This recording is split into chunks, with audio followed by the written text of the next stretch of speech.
How you doing, guys? When I was a little kid, I was a head shorter than everybody. I was a very shy, reserved kid. I didn't say much. I was pretty much in my own world. I was at the park playing with a bunch of other kids. Now, little kids don't have a lot of experience at fighting. But I had gotten this one kid upset with me. And he was a little bit bigger than me. And I thought he was going to beat me up. I started getting really scared. Well, he started lunging at me. I didn't know what to do. I never threw a punch at anybody in my life. Well, he came up, grabbed me. And the only thing I could think to do was to use his own momentum against him. Now, he's coming towards me, so I grabbed him and I hurled him to the ground. Thing was, he got up and he started charging at me again. Again, I did the same thing, grabbed him and threw him to the ground. And I'm getting scared because one of these times he's going to get up and beat me up. He kept on doing this. 5 or 6 times I kept throwing him to the ground. Before I know it, he's crying. But the thing was, he's getting madder and madder and madder. He was getting frustrated because I kept throwing him to the ground. It didn't dawn on him to change his tactics, but he didn't. He eventually ran off crying, and I was still shaking like a leaf because I thought for sure I was going to get beat up. But I didn't. He did. I went to a parochial school at a young age. My first few years in school was dealing with nuns. These were the old-style Notre Dame nuns.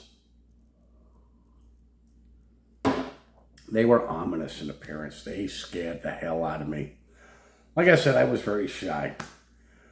When I was in first grade, I was lost in my own little world. I didn't have a clue what was going on. All I knew is you didn't tick these nuns off because they'd take you in the back room and beat the hell out of you with this paddle. I watched more kids coming out of that back room crying their eyes out. Like I said, I spent from 8 in the morning till 2 in the afternoon just shuddering. Now, after that first year, you kind of got used to it. Guys, I got to grab me some more coffee.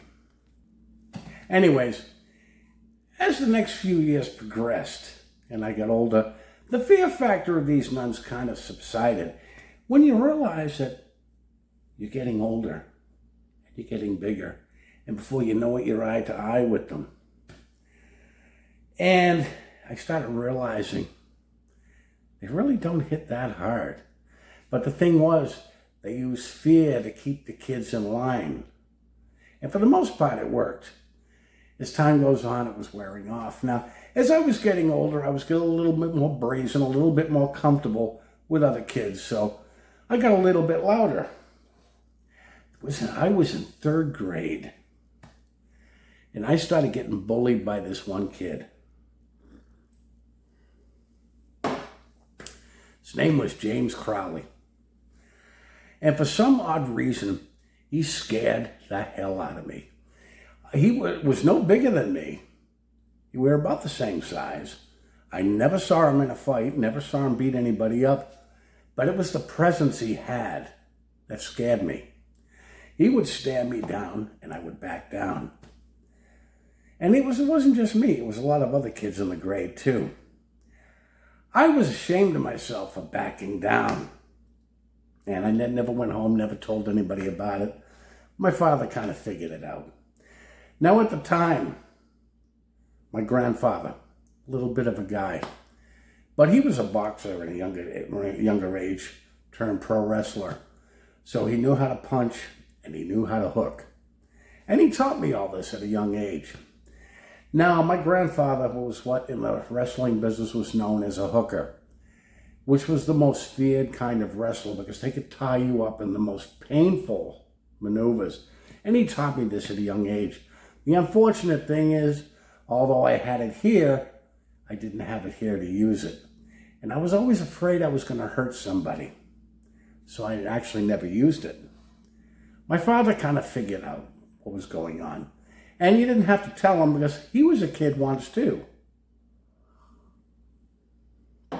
I was real down because Monday through Friday, this kid would be bullying me, staring me down, and I would fantasize about beating the hell out of this kid, thinking to myself, if you take a swing, he's going to hurt you bad. Well, my dad says to me, he says, you know, sometimes it's best just to walk away, but there are other times where you have to stand up for yourself. And you'll find when you stand up, more often than not, that bully will back down. I didn't believe it at the time, but like I said, my father had already experienced this. And he says that no matter where you go through life, you're going to get past this. There's always going to be somebody else bigger and badder than the last person you had altercations with. And this goes on through your whole life. Sorry, guys, I had to answer a text. And he says, this is going to go on through your entire life. Well, I started thinking about that. And it's like, the school year seemed to go on forever. And it's like, you know, am I going to sit here and put up with this clown's BS, or am I going to stand up to him? Well, one day, I says, I'm going to stand up to him even if he beats me up. And I'm thinking, now my dad was a 250-pound steel worker. And he was very physical when he got angry at me. And I'm thinking, there is no way that this kid can hit harder than my dad.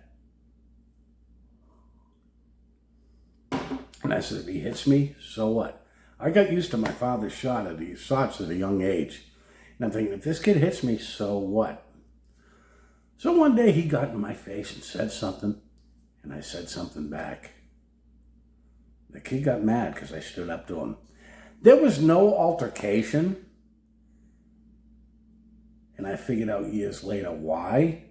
Because the thing is, if there was a physical altercation, I would have bought him. I would have known what he had. He would not have been able to buffalo me anymore, because the thing was, he probably wasn't sure if he could beat me up. All he knew was he had me intimidated. I found out sometime later that no, he could not beat me up, because we did have it out a few years later, and I whooped his ass. So I not only bought him, but I put him in his place. Well, I got by that. Years go by, and my dad was right. I met bigger and badder people throughout my entire life. But the thing is, with age comes experience. You know how to deal with it. You learn how to deal with it. Sometimes it's best to walk away. Other times you have to fight. Sometimes you win, sometimes you lose.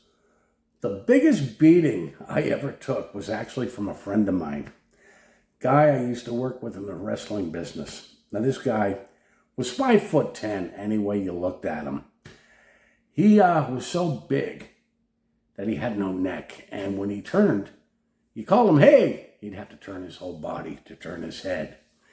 We were both down in the beers all night after a show. And we got into an argument, and it looked like we were going to get in a fisticuffs. And I'm like, you know, you're big, but you're slower than hell. Well, he says, let's have at it. And I says, let's. Well, I figured I could throw 5 punches to your 1, which was true. I started laying them in. 5, bop, bop, bop, one after the other. The only problem was he kept coming. He didn't flinch. You had to look at this guy because he had a massive head, mohawk, and a Fu Manchu mustache. He got a hold of me. I don't remember the rest, but after I got up the floor and pulled my head out of my ass, I was laid up for a good week. But like I said, you get used to the beatings. But fear is the best way to keep people in line. If you look at your world's religions, if it wasn't for fear, there would be no religion. Let's face it, most people don't go because they love God. They go because they're afraid of what he can do to them. And this is emphasized in all these religions. If you don't go to church and worship God, if you don't make any donations, you're going to burn in hell. Except for JWs, they have their own story. And this is what keeps people in line. This is what keeps people in that sheep mode, which is no compliment whatsoever. If you look at religions, the best friend religions has is the devil. See, it's the fear of the devil that keeps people in those pews. And they emphasize what the devil's going to do to you. Not so much what God's going to do to you, but they push the devil. And people live in fear of this. And where religion probably started, if you go back centuries upon centuries upon centuries, you had people that were not that scientifically accurate with things. They didn't know a lot. They see their first eclipse and they start to freak out. Well, there's one person among the community that doesn't know any more than they do, but they capitalize on it. They start taking advantage of this. They start telling me, if you do this, I can make the sun come back. Well, they all out of fear do it. After the sun comes back, this guy is revered. He must have been sent by God to make the sun come back. And he now takes advantage of this entire community. And then the similar items over the years are widespread. Well, over the years, people get to learn what an eclipse is. So the fear tactic doesn't work the same. The tactics are still the same. Even the world's religions still utilize fear. Although they've had to lighten up in a lot just to keep people in the pews. Let's face it, we all know, we were all JWs, we all know the fear tactics there. And I still contend, if it wasn't for fear, nobody would go. JWs are afraid of Armageddon. They're afraid of the elders.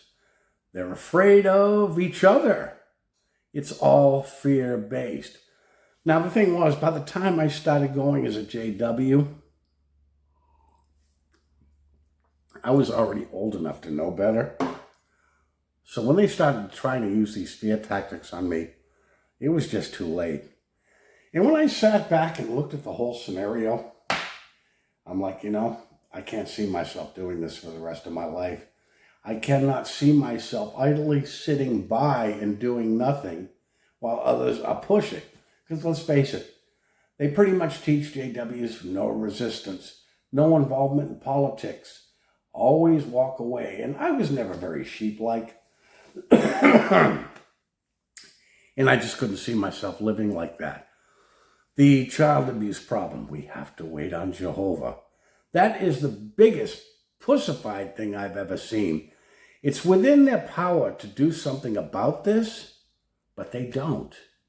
They let it keep happening. They wait on Jehovah. And their waiting isn't going to do a damn thing to fix the problem. What do you think would happen if every one of Jehovah's Witnesses stood up and said, we are no longer going to shun our disfellowshipped relatives. We are no longer going to shun our family and friends. We are going to talk to them. We are no longer going to come here 5 nights a week. What do you think Watchtower would do? They're going to disfellowship the entire every JW on the planet? No, they would have no choice but to go along with it. They would have to change their tactics. They would have to change their rules. If they said, we are no longer going to give you the deed to our Kingdom Hall. It's our Kingdom Hall. Watchtower could not do anything about it. If every one of Jehovah's Witnesses stood up, Watchtower will be powerless to do anything about it. Now, if you think, how many Jehovah's Witnesses are there worldwide? And how many are actually on top? Think about that. And in the real world is no different. If you look at the scare tactics in recent years, how many people are you still seeing wearing masks? I saw a friend of mine when I was sitting outside the store this morning watching this. This woman was wrapped up in, looked like saran wrap, with a heavy-duty mask. She would go near nobody. And I says, she's going to be wearing that damn thing for the rest of her life. And the thing was, they think if they comply, it's going to curb, it's going to help us all. No, it's not. Because the establishment, what they're doing is to see what they can get away with. You either know or you don't. There are either people that'll wear the mask and people that won't. There are either people that'll take the jab and there are people that won't. But this is not over because they're going to do it again. They're going to try it again, another variation. The thing is, people don't realize this virus that everybody was so scared of is not new. It's been around for centuries. But they pushed it, they pushed it, and they pushed it, and they scared the entire planet. Well, most people got tired of the bullshit, got tired of the mask, got tired of these mandates, not laws, mandates, and they started saying, I want to live my life again. Do you remember going to the grocery stores when you had one-way aisles? That was the biggest bunch of bullshit. Yet businesses, can't let you in unless you wear a mask. Well, then I guess I'm not coming in. They are going to be doing this again. And if they get away with it this time, it's game over. People, wake up. Those people at the top, we far outnumber. Do not wear the mask. Do not comply with this BS. Because the thing is, when it's not a virus, it's going to be, you have to stay home because of climate change. And the same thing is going to happen there. They want to keep the entire planet under house arrest. Wake up, guys. You know, when I see some of the things that went on at the Kingdom Halls, that Watchtower was doing at JW's, I am seeing the same thing happening on the outside world. And it's no different. But the thing is, they haven't had to change their tactics because they're still working. And people are still falling for it. Anyways, guys, that's all I wanted to bring to your attention. You all have a good day. I'll be talking to you soon.